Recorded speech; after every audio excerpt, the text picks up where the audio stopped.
안녕하세요. 꼭 필요한 정보를 알기 쉽게 전해드리는 시니어 전성시대입니다.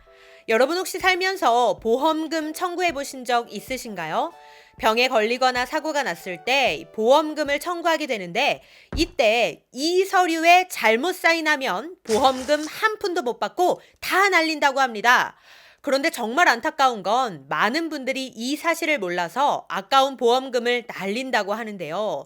오늘은 여러분의 소중한 보험금 지킬 수 있도록 또 보험금 날리지 않도록 아주 중요한 정보 알려드릴 테니 오늘 영상도 끝까지 시청 부탁드릴게요. 구독, 좋아요, 알림 설정은 영상 제작에 큰 힘이 됩니다.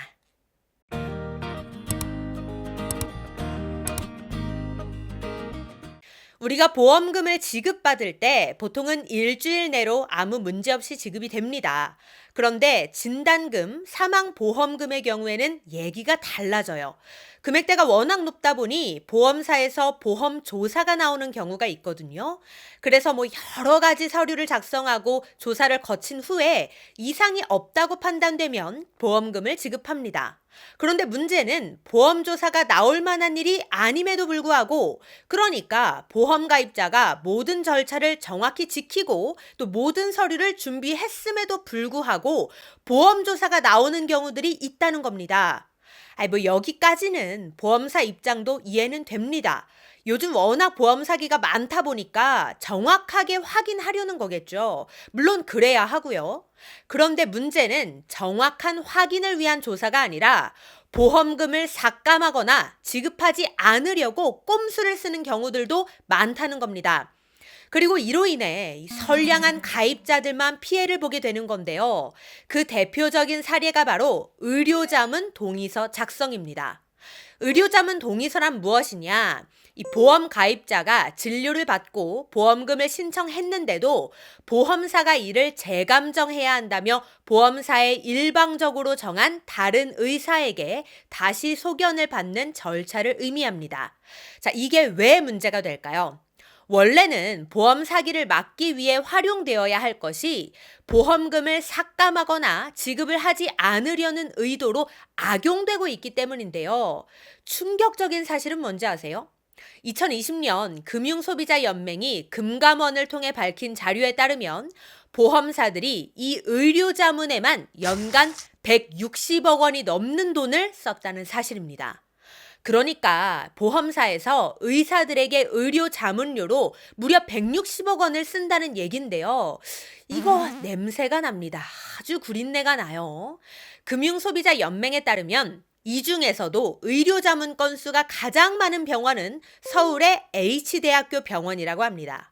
이 대학병원은 모든 생명보험사와 손해보험사의 자문 노릇을 했는데 2019년 하반기에만 무려 3,739건의 소견서를 발급해 줬다고 합니다. 이걸로 챙긴 수수료만 해도 무려 15억 원가량 된다고 해요.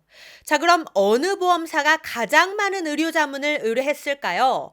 그건 바로 S생명으로 2019년 하반기에만 무려 4,233건의 의료 자문을 의뢰했다고 합니다. 자문료로는 무려 17억 원가량을 지급했고요. 심지어 이런 의료 자문료는 보험사가 3.3% 원천 징수만 하고 의사에게 직접 다이렉트로 지급하는 돈이기 때문에 상세 내역을 알 수 없는 부수입으로 잡힌다고 합니다. 이렇게 보험사와 의사 사이에 직거래 형식으로 소견서가 발급되다 보니 아무래도 공정성과 객관성은 기대하기 어렵겠죠. 상식적으로 당연한 얘기입니다. 그리고 더 충격적인 사실은 환자는 이 의사를 만나본 적도 없다는 사실이에요. 그런 의사가 보험사에서 돈을 받고 그렇게 작성해준 소견서인데 이걸 바탕으로 보험금 지급 여부를 결정한다고 하면 제대로 된 보험료를 받을 수 있을까요?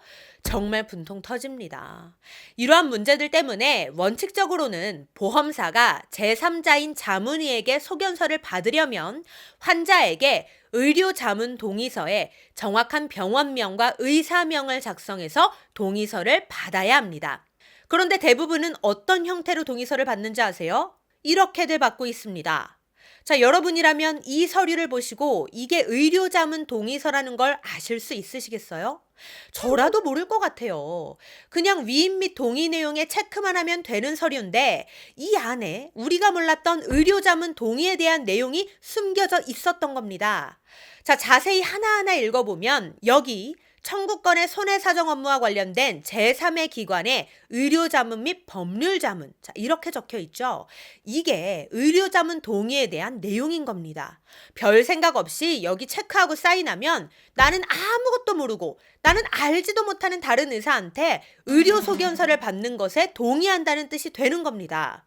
물론 모든 보험사들이 다 이렇게 하지는 않을 것입니다. 모든 가입자한테 다 이러지는 않겠죠. 하지만 일부 이런 건들로 인해 보험금이 삭감되거나 아예 받지도 못하는 경우들이 생길 수 있으니 우리는 미리 알고 대비해야 합니다. 자, 그렇다면 어떻게 대처해야 할까요? 일단 보험조사를 나와서 이런 서류에 동의하고 사인하라고 하면 시간이 좀 걸리더라도 하나하나 꼼꼼히 읽어보시고 제3의 기관에 의료자문을 하겠다는 문구가 있으면 거기에는 절대 동의도 사인도 하지 마시길 바랍니다.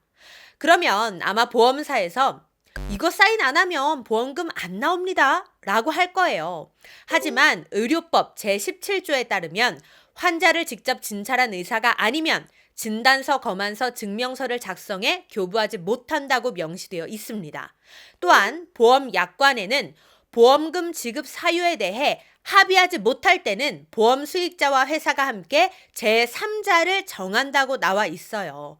그러니 보험사에서 일방적으로 정한 의사를 통해 소견을 받을 이유가 전혀 없다는 거죠.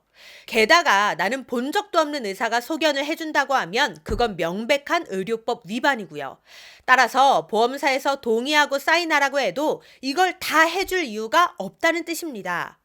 그런데 이미 사인을 했다면 어떻게 할까요?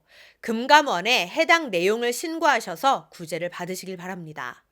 또한 금융소비자연맹에서는 보험사들이 보험금 지급을 거부하거나 삭감할 명분으로 환자의 진료 기록을 자문의에게 불법 제공하는 행위를 지속할 경우 보험회사, 자문의사 모두 의료법과 개인정보보호법 위반 혐의로 형사 고발한다고 하니 이 점도 꼭 참고해 주시기 바랍니다. 네, 오늘은 절대 동의하면 안 되는 보험 서류에 대해서 말씀드렸는데요. 꼭 기억하셨다가 나중에 혹시 보험금 지급받을 일이 생기신다면 그때 절대 당하지 않도록 미리 대비하시기 바랍니다. 자, 오늘 내용도 도움이 되셨다면 구독, 좋아요, 알림 설정 부탁드리고요. 저는 다음에 더 좋은 정보로 다시 찾아뵙겠습니다. 감사합니다.